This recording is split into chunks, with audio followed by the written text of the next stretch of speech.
Here's a little tip to give your buttonhole edge a professional finish. If your buttonhole has a facing, this is a grafted buttonhole.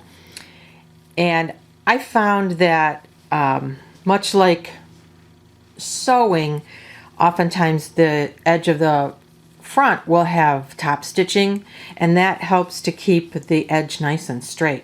So I found with this application, if I take some bulky yarn, and this is 2 strands of bulky yarn, and I just kind of squished it up right where the turning column is,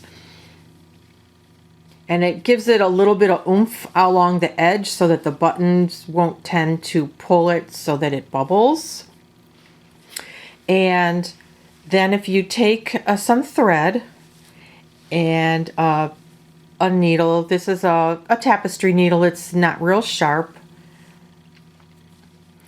and if you fold this to the inside, work from the inside, keep this turning column nice and straight, maybe going towards the inside just a little bit, and then take some thread that matches your yarn and do a little back stitch or a running thread right between a column of stitches.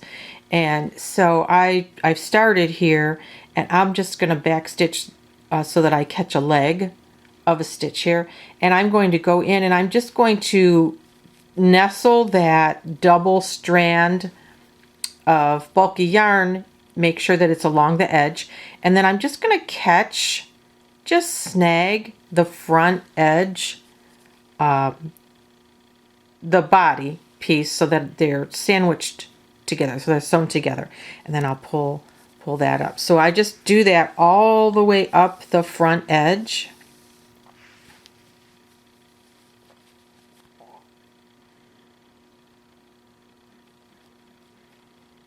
And I kind of feel with my finger to see if I'm catching that front piece a little bit, and then just come up. And your thread is hidden. You can't see it from the other side. And it gives the edge a firmness, and it's just very nice. And it'll keep that edge nice and straight. And it's kind of like top stitching, invisible top stitching, really. So if you want more of a professional type finish or something, you can do this along the edge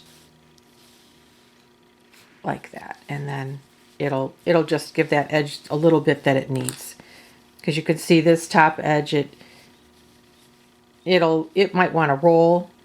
That's why you top stitch when you're sewing, because you want to keep this straight, and they'll often top stitch so that stays and it doesn't start to roll back. Because even if you sew your facing, when you sew your facing down, it's still going to have some give, and it's knitting, it's going to be malleable. So we want to give it a little bit more structure along the edge, and that's how you can do that.